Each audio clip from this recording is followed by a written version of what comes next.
So we're going to be giving them some shrimp this morning. You see them slurping it up. They'll just inhale the shrimp very quickly. Oh, it's like a vacuum. Yeah, exactly. So, They almost look fake. It's like you're watching a cartoon. I've had people approach this tank and I hear them yell, "I thought these were mythical." They actually didn't know they existed. So that was really, those are like the rewarding parts of our jobs. So what do you do if you're a farmer on Long Island and it's winter and you can't grow anything? Well, one thought is what they do at this Bridgehampton farm. They raise cows and use their milk to make cheese. It's a fascinating process that we're going to show you. I'm Doug Geed, out east for Newsday TV.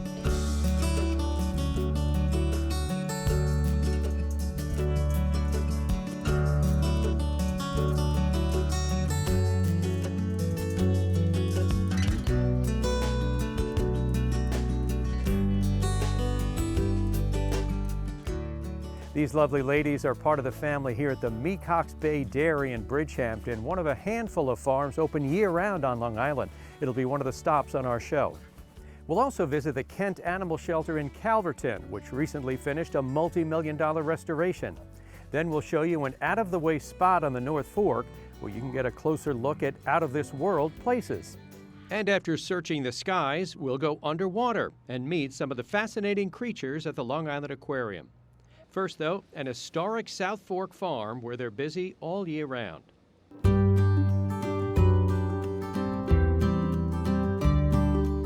Varieties of cheese we're doing, they're all raw milk cheeses. We're doing a brie style, which I call Atlantic Mist, that has the white rind on the outside and a nice creamy texture inside. Then we're doing a Tomme, T-O-M-M-E, which is sort of a generic type of cheese. It's a semi-hard. It's I call it Shawandasi. That is we make it in big 20-pound wheels. It has a bit of a tangy finish, and it's a nice creamy texture. And then we do a cheddar, which is similar to the Shawandasi, but it doesn't have the tanginess. It has a nice mild cheddar flavor. We do Sigit, which is a longer-term aged Alpine-style cheese. So it's a drier, harder, it'll age longer, and it's got an intense nutty flavor. So that's like a Parmesan, Romano, Asiago. Fresh milk within the last 3 days, pumped that across through piping into the cheese vat. And then from there, I will put the curd knives on and rotate the milk so it stirs and heats up. The first addition will be culture, and that's at 88 to 90 degrees. After culture, you add rennet about 10 to 15 minutes after that. And the rennet is an enzyme that coagulates the milk, binds the proteins together. So it becomes like Jell-O. About 35 minutes after that, for the Sigit specifically, you cut the curd. So I'm trying to cut it into very small pieces, wheat grain size pieces of curd. And then you heat it up over an hour. And so the curd will become kind of rubbery. At that point, I drain the whey and hoop into molds. So the curd goes into molds and then it gets the shape. So the rind, that's interesting. It isn't a cover, it's just the cheese, and the air, you're saying, hardens it. Right, right. So when we salt it a day after making, it will expel more whey. So it'll dry out. A few days after that, it'll be dry enough to put on the shelves. And from there, it'll form the natural rind. So what's the longest you will age cheese before you sell it? So the Sigit, which I'm making today, that's the longest. That ages, we like to sell that at 2 years. It can age for longer. We've had Sigit that's 5 years. One of the main things I do in the farming season is we rent about 150 acres of farmland in the area, and so we grow all of the feed for the animals. Not just the cows, but we raise pigs. For pork, we raise beef as well. Chickens, Thanksgiving turkeys. We're able to grow all that feed on land in the area. And of course the dairy, we are collecting all of the manure from the dairy, which becomes fertilizer for the fields, so it's a regenerative operation. Yeah, complete cycle of life type of thing. Just tell us about the cows, you know, what type they are, temperament. They're Jersey cows, which is the smallest of the dairy breeds. They are known for high component milk, which is high fat and high protein. Not a tremendous amount of production, the lowest production, but the high fat and high protein works very well for cheese making. Jersey cows are very docile, curious, friendly. The facial markings, they're pretty. Yeah. They're like pretty animals. Yeah. You know, I'm sure it's a matter of preference, but the Jersey cows we think look the nicest. That black kind of mask. Yeah, and sort of more of an aesthetic face maybe. They're not a long snout. So you're raising animals for meat also? Yeah, all of our bull calves are used for beef. We do pigs. Pigs are natural for a dairy, cheese-making dairy, particularly because they get to eat the whey that's left over from the cheese making. We do turkeys at Thanksgiving time.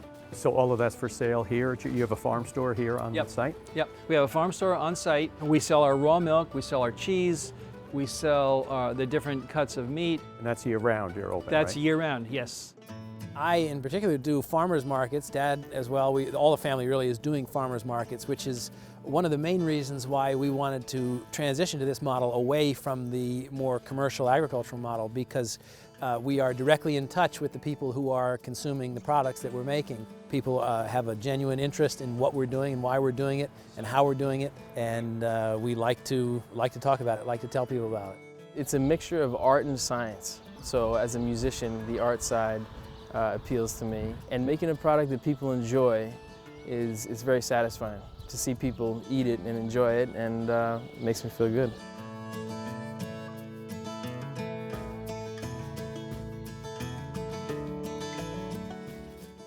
Well, here's a sight you don't see often, a water park in the middle of winter. This is the Lazy River at Splish Splash in Riverhead. In summer, it's filled with water, but as you see in winter, leaves and snow. But before you know it, it'll be spring cleanup, getting ready for opening day. Well, speaking of sights you don't often see, what about Jupiter, the Milky Way, galaxies millions of light years away? You can see all of that from right here on Long Island. Let's pay a visit to the Custer Institute in Southold. We are the oldest public observatory on Long Island. It started back in 1927. Charles Elmer, he and his wife May lived about a mile down the block by Cedar Beach, and they began observing the night sky with friends of his from New York City. The property here was acquired in 1937. In 1938, the first building was constructed. The tower that we're in, the dome is 3 stories above us. This was constructed in 1947.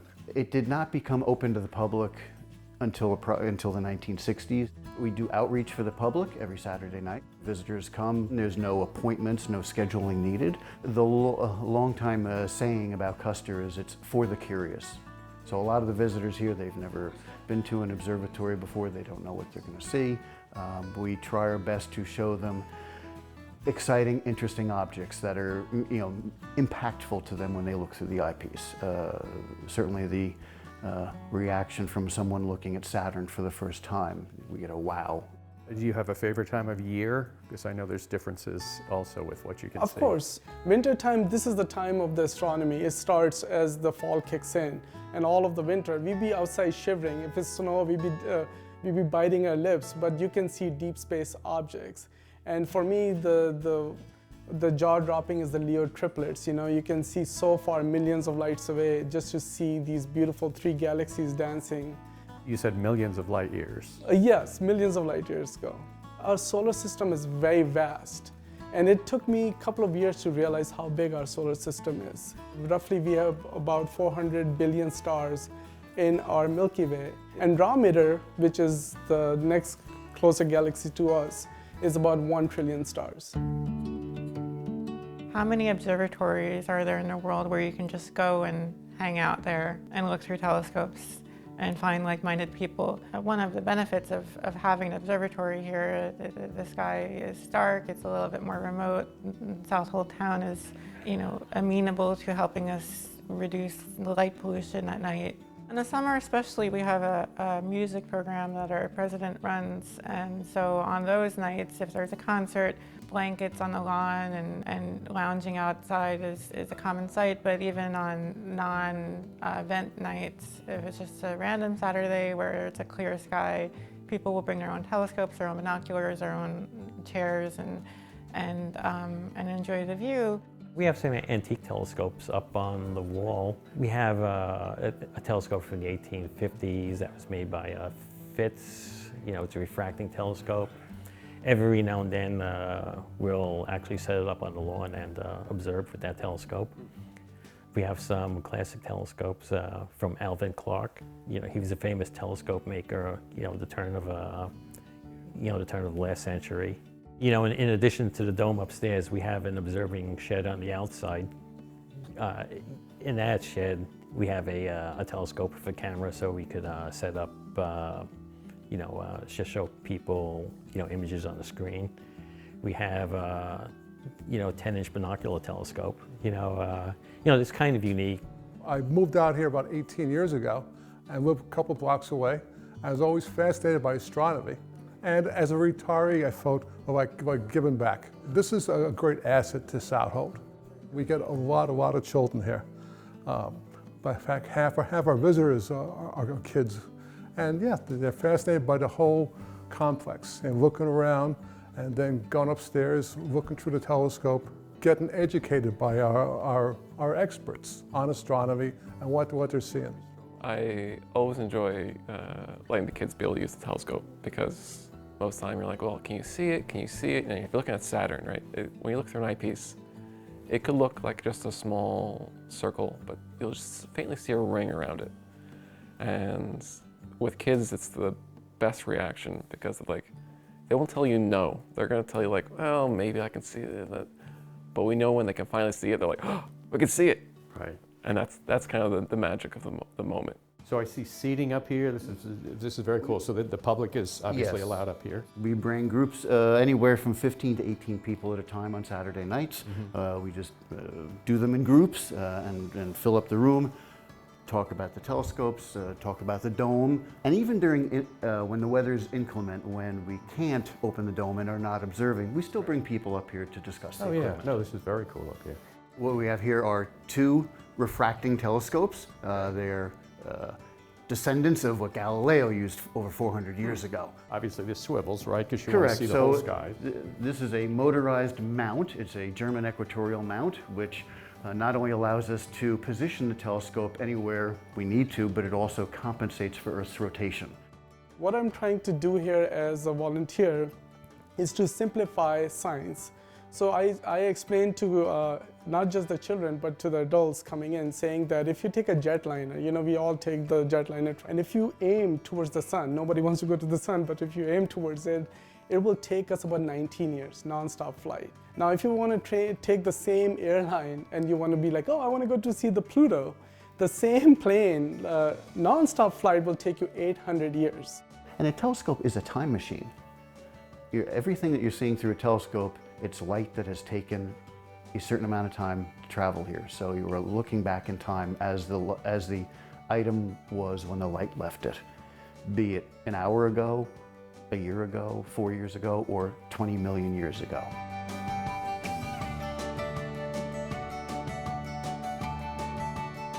You'll definitely see some rare sights at the Custer Institute. I hope you get a chance to check it out. Well, this is a rarity, a downtown on Long Island that has a river running right through it. This is the Peconic River, right behind the stores and shops on Main Street in Riverhead. And if you go up the river a little bit from where I am, you'll come to one of Long Island's biggest tourist attractions, the Long Island Aquarium.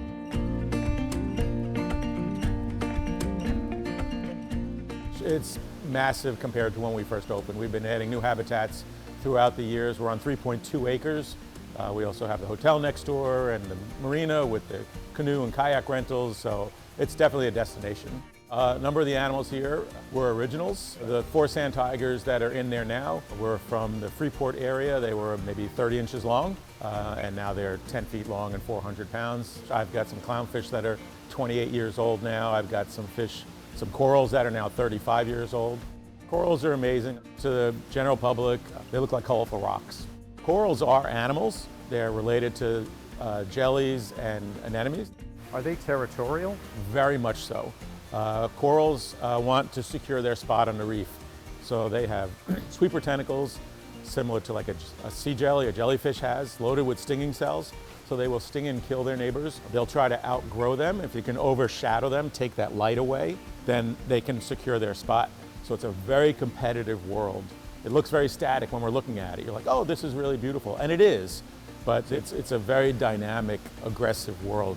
So there's a constant warfare going on. One interesting thing about the seahorses is the male does give birth. The female transfers the eggs to his pouch.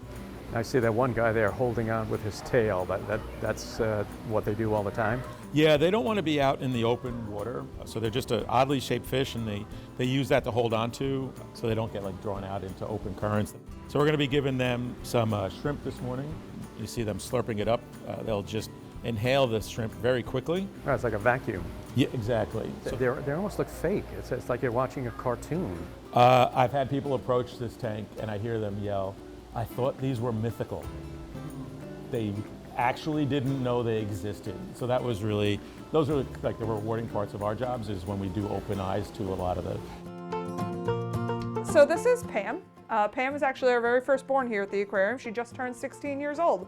It's a very exciting moment, you know, because naturally these guys will only live to be 15 years or so, but at a facility like ourselves, they can actually live into their 30s, if not early 40s. So Pam over here, she is an African black-footed penguin, which often surprises people because everybody tends to think penguin and they automatically start associating cold weather, snow, and ice, you know, whereas in reality, these guys, they come from an area where they never see snow or ice.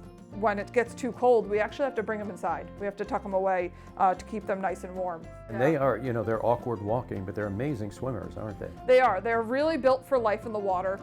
They're really good at swimming. They've got these beautiful wings. Those wings are like paddles instead of, you know, wings to fly. They can reach speeds of up to 15 miles an hour in the water. And what's their personality? Not necessarily in the wild, but like here. Oh, everybody's so different. You know, it's part of the reason why I think I fell so in love with them, because their personalities are so far ranged, right? So we've got somebody like Pam, who's for the most part a very sweet, calm demeanor. I mean, she's got her little spicy side, but you know, then we do have birds out there that are a little extra spicy. We house up to 150 species of butterfly. At any given time, we'll have between 600 and 800 individuals, and you'll always see a new species every time you visit. We keep our room at a beautiful 80 degrees all year, so it's like a little tropical vacation every time you step in the room. The blue-winged ones seem very prominent. What's their story? So those are our blue morpho butterflies. They're native through Central America. We do see them most often, and when you see them flying through the room, if there's a group of them, typically the first individual is a female and the following are males, and they're doing a sort of mating dance to win her affection. We put out a variety of plants that flower often to provide them with the most food. Butterflies will feed on the nectar of the flowers, and we also offer them ripened oranges, bananas. Through the summers, we'll even have watermelon in here. They love those sweeter, sugary juices because it provides them with the energy for flight. What's the reaction of people who come in here, especially like the little kids? We hear gasps when they walk through the door because it's so exciting and up close and personal. You're really immersed in a different world when you enter this room. Talk to people who are so excited when a butterfly landed on them. Is there a way to kind of attract them, a color, a scent, or? We always suggest wearing brighter colors. So wearing things like neon pinks, purples, or yellows that resemble the foods they might be feeding on are your best options. So who is this young man or lady? This is our Chaco golden-kneed tarantula. They come from Paraguay. As a female, she can live for around 15 to 20 years. I should have asked this before, but do they bite or are poisonous? So she is venomous. So for venomous animals, they do have to choose to inject it. So she could try to bite us, but not inject us with our venom. Okay. But tarantula venom is not dangerous for people. It is specifically to target the prey that they're hunting. They're beautiful in their way. I mean, their coloring and everything, they're fascinating. Absolutely gorgeous. So in order to grow, these individuals actually molt their exoskeleton. So every time we see a fresh molt, those colors will be a little more vibrant and showy. This is our spiny Australian stick insect. So they're trying to mimic dead leaves to help hide themselves from their predators. I thought that was like scorpion family, the way that tail was up.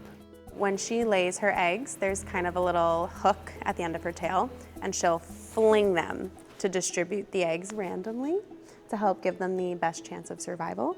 So anybody in this exhibit can hold these, or is that a special encounter, or no one's allowed to hold them? So we have a special encounter for these individuals. It's called our bug encounter. We do it daily at 1 p.m. And you actually come back into one of our lab spaces and you get to interact with all of our stick insects, beetles, roaches, and some arachnids as well, one-on-one with one of our trained entomologists. So in general, who's the bravest holding bugs, men, women, or kids? And let me guess, by far the biggest chickens are men. They can be. You can say, yeah. That's okay. You're looking at the Route 105 bridge in Riverhead. It crosses over the Peconic River, connecting the South Fork and the North Fork. Well, our next story involves an animal shelter that's been around more than half a century. It's been connecting people and their new pets. And the Kent Animal Shelter in Calverton recently completed a major renovation. Tens of thousands of animals have gone through here in the past 40 years. Gretchen Scanlon came here in 1968. There was a very old kennel building. The kennel back then was okay. It was like every other institution. And back in that time period through the 70s, there was a lot of euthanasia on Long Island in the town shelters, not in the private shelters. But their mission and yours still today It's still is the no same. kill. Yeah, right? It's still no kill. It's a haven still for homeless animals. But then gradually the kennel became deteriorated. The thing is, this property was problematic from the beginning because it's in the Pine Barrens. It's on a river that's part of the Wild and Scenic Rivers Act. And it took basically 20 years to come up with a plan that we could actually do. We rebuilt the kennel building, replaced everything in there, from the kennels, the old chain link kennels, the old heavy guillotine doors. And we have a interaction room where people can come and meet a dog that they like and just kind of hang out with it for a while. The average stay depends on the animal, a lot of people and what they like. Mm-hmm. A lot of people like smaller dogs, some like the medium size, some, large dogs. Large dogs take a little longer to be adopted. You know what always saddens me when I hear that a dog's been here, 5 years or so. Yeah. How many people come in looking for an older dog? Some do. Of course, most people want a puppy. A lot of people just come in and like to go look, and see what the different personalities are. Maybe a dog just touches them when they first meet the dog. Some people might say, well, I just want a small dog, or I just want a puppy, or I want an older dog. I always like seeing, in the kennel, the dog maybe look a little frightened or a little shy. Yeah. As soon as they get outside, it's a different it's personality. a happy puppy dog. Yeah. That's. Or they may be seem aggressive behind a gate, and you bring them out, and they're not. When we do get people, they can come out, they can walk the dogs, they can spend time with the dogs, they can meet them inside. We have volunteers that come out and walk the dogs, socialize with the dogs, which is, great. So Bubba's got a beautiful face. Tell us about this boy. What's the personality like? He's just sweet. He loves to go on walks. This is him. He's just a chill dog. Doesn't really jump on you. He just wants to be pet and wants the little lovin's. Do you have to have a game plan for each different animal depending on personality and that's? Well, we try to do the best fit for the family.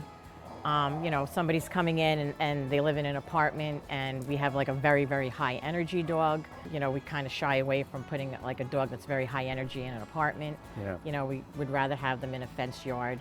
And people are very good about it. They're very understanding. They actually ask for our guidance, like, what do you think? Right. Do you think this would be, if it's an older dog, maybe it wouldn't be good with children. So we try to just do the best fit. So what is that like? You must juggle a lot of emotions. You get attached to a dog. Oh, yeah. And you love them. It's so, especially there's a dog that's been here like a while and then they go home, you're just so happy. yeah, it's you can't even describe it. Talk about the cats. I'm jealous of those cats. That's a beautiful little setup they got in there. It's a nice venue. They can go inside, they can go outside in a screened-in area. You know, they're free roaming, except for there is a separate room with cages for kittens and so forth. Our clinic operates, I'm going to say, 3 to 4 days a week. This is the spay clinic? Yes, it's low-cost spay-neuter for the public. Oh, so for anybody, it's not Anybody. Not just adopting an animal here. And we do vaccinations too, low cost, everything's low cost. So you were telling me you're here 40 years, which is amazing. 41, yeah. What are your greatest pleasures doing this? When you think back of the joys here, the successes, and what's kept you here for 4 decades? It's seeing us taking in an animal that comes from some crisis, you know, because that's how you can label all of it. You know, the person lost their home. You know, it comes from a high kill shelter, or it's a hoarding situation, which is not uncommon, unfortunately. Maybe they need some kind of medical care, you know, behavioral, whatever it might be. And we then take care of that. We take care of their veterinary needs, everything, and then send them home. So my greatest joy is to see the family or the person taking that animal home. That's probably what kept me here. It's just been an amazing journey.